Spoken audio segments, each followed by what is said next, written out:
Welcome back to See, Hear, Feel. Today I have a compilation of episodes 101 to 119. In high-stress, high-stakes professions like teaching, doctoring, public service, etc., burnout is high. As Dr. Art Papier said in episode 116, one of the great problems right now is how burned out physicians are and how much stress they're under.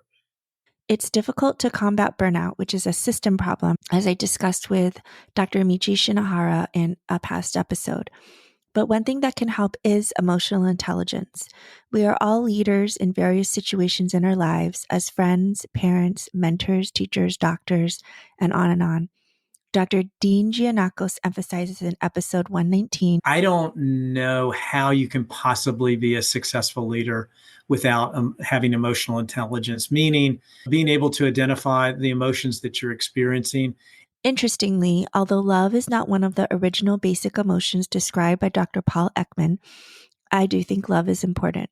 Dr. Angelina Hong wrote a beautiful poem about love and medicine, which I think applies to life in general. She talked about it in episode 101. And yet, the poem I wrote about love and medicine, the mixed emotions that we have during medicine. It's not always this perfect romantic love story, so to speak.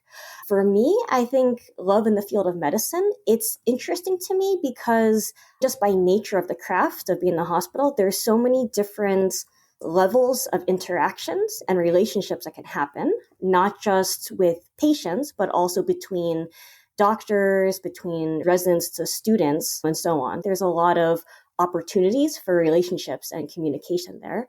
On the other hand, this is something I tried to convey in my poem and my other writings. It's definitely not always easy to maintain those relationships and also to work with a mindset of joy and peace. It's a journey to find this kind of healthy balance between love in your medical career, but also having peace in other spheres of your life, your personal life, your identity as well. We have our limitations as part of being human. To balance our humanity with this very heavy responsibility to care for ill, complicated people over very long periods of time can be very exhausting. It can bleed into our personal lives as well. There can be conflicting emotions. So what can you do as a human being trying to do your best in whatever sphere of life as stress ebbs and flows?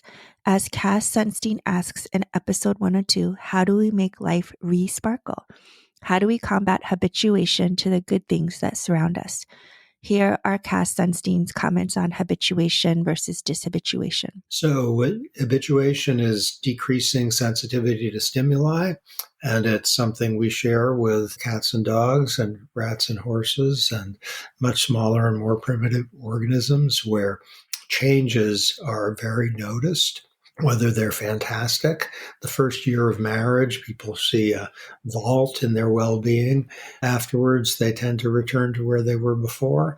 People habituate to the fact that they're married to someone amazing, and they don't notice it as much.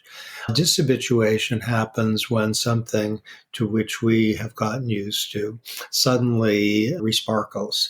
It has a surprise signal associated with it, whether it's something fantastic or something terrible. Here are 6 tips in no particular order to get life to resparkle. 1, set goals and defaults. 2, generate self-awareness.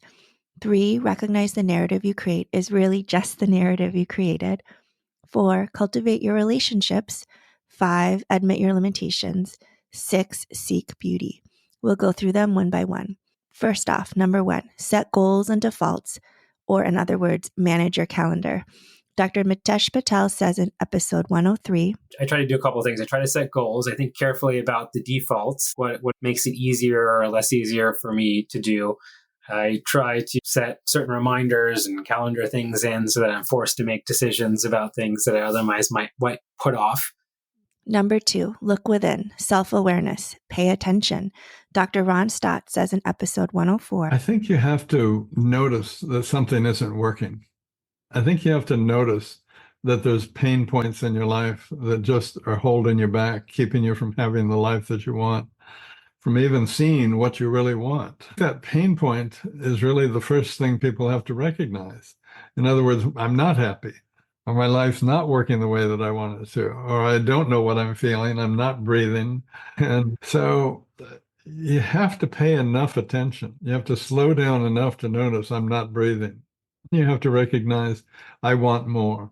And that's when they begin to open up to what is it you really want? What's most important to you? What are your values? What are your directions in life? Learning to pay attention, learning to take care of yourself, becoming more self-aware. It's from that higher level of self-awareness that you become more aware of others.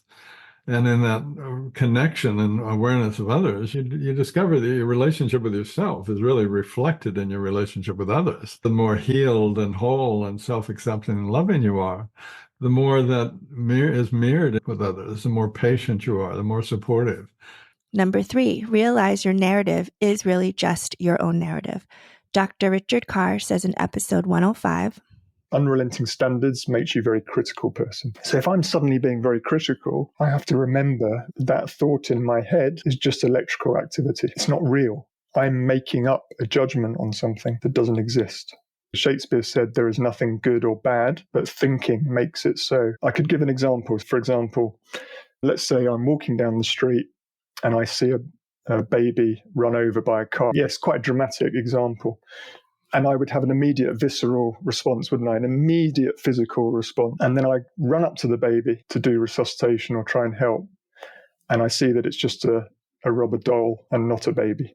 Immediately, I'm going to experience a whole different wave of emotions instantaneously. But what happened before the emotional response? My eyes were open, I saw something, and I made a judgment that a bad thing had happened. If you can train yourself when you're in a situation where you're judging it as good or bad, it's an electrical activity in your head, and you're then having a visceral, physical response. You're panicking, all because of electrical activity in your head. And then you would say to yourself, why would I be silly enough to let electrical impulses in my head cause me to panic? When we get wrapped up by the stories that we tell in our head, we then express emotion, and all you've got going on in your head is electrical activity. Interesting, isn't it? And scientist Dr. Dujay Tayden confirms this, saying in episode 111, the brain has to do a lot of guessing what is actually in front of us. And that's why we have a lot of different visual illusions, because these are all the cases where the strategies that our brain uses fail. The illusions are really an example of showing how the brain does something really well. And in this one rare case, things don't work out. This is because our perception is messy. Going back to the original comment, it's messy. Different people see the world in different ways. Even identical twins, because they're going to have different experiences into their lifetime, are going to see things differently. So to me, that messiness could then be harnessed by having multiple opinions, get a better, more robust. Number 4, cultivate relationships. Dr. Thomas Bren says in episode 106. To me, the most important thing is really mentorship. I wish I had known really to maybe seek mentorship, if that's even possible. Mentorship is something that's very organic. You can't do it for everybody. There's only certain people who will be amenable with you, at least. So you're not a mentor for everybody, but when it clicks, I think it's something really important. And it has made my career. I've had the most amazing mentors that I could imagine. And I feel very fortunate for having met them. And to me, I have to say, these are the individuals that have shaped my career, my path, the way I think, the way I do things. And I think, to me, really, this is the most important part of my training. I don't think mentorship starts with training. It continues. It's a lifelong thing. And a mentor or others can help with answering these questions, as suggested by Dr. Susan Coe in episode 112. Sometimes an easier way to ask that question is, what do you think I could do more of or less of? If you're not in a culture or an environment where feedback as part of the process, people might feel awkward or uncomfortable asking for feedback, receiving feedback. It takes practice to feel comfortable giving feedback. Feeling the vulnerability to be open to feedback, that all takes practice. Take the time to reflect just even on your own. What are my strengths? How much am I being able to leverage that in the things that I do? What do I wish I was better at? And what would I need to get better at it? We can better set an example and have conversations with our kids and others around us. Self-awareness helps, but tools and props like something as simple as a picture book can help. Dr. Krista Aronson says in episode 113, if you're a parent and you're starting to think about this, or maybe you're far along in thinking about it, remember that your children, they're forming their own internalized maps and ideas about the world regardless. You may as well be part of that conversation, because if you're not, children, childhood egocentrism, they think you're thinking what they're thinking. And the only way to disrupt that is to talk to them. We are all egocentric in the sense that we all have a relatively limited, narrow view that is our own perspective. In addition to cultivating mentoring relationships and friendships with others, interdisciplinary collaboration across fields is also a tool to help us flourish. Dr. Todd Horowitz says in episode 114, be open to understand that you don't have all the answers. You have your blind spots, other people have their blind spots, and maybe if you work together, you can cover some of these blind spots. Another aspect is translation. Every discipline has its own special jargon that people from outside the discipline aren't going to understand. Sometimes words have different or even opposite meanings across two different disciplines. Learning how to translate between disciplines is very important. And really, I think one of the most important things is to be in the same place. We really need to have some kind of intellectual mixer where you get people together of different strengths and different disciplines to just talk. And here's the number 5 tip. Be able to admit what you can't do or you don't know. Dr. Bruce Smoller says in episode 107, I know when I'm coaching my trainees to give a talk at the ASDP or the USCAP or whatever, I always tell them, so why are you so nervous? You're probably not going to forget how to speak English in the next 10 or 12 minutes. The first 10 or 12 minutes are easy. You've got the floor, you've got the microphone, and you know how to speak English. There's no big deal there. So what are you afraid of? You're afraid of the questions at the end. You know what takes away all of the fear? There are 3 phenomenal words that make it, you don't have to be afraid. I don't know. Thank them for the question. Say, that's a really good question.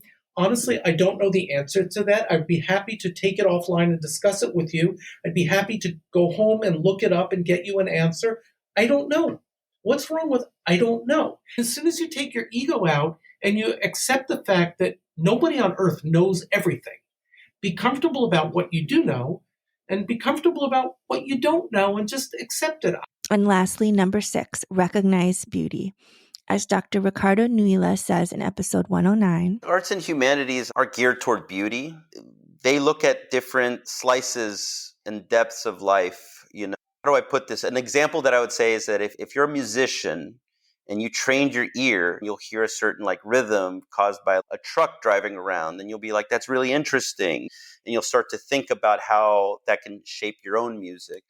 You'll hear those rhythms and those sounds everywhere. What the humanities does is it just decorates your mind. For instance, masterful works written by like Cormac McCarthy or The Passenger. It's about a physicist in New Orleans and also about diving. But you just get tuned to some of the things that person sees. It puts a little depth to your mind where you can recognize things and maybe you start to bring that into your own personal interactions and you start to look through your eyes in a different way. You start to see things a little bit more, the relationships a bit more. Start to see the beauty.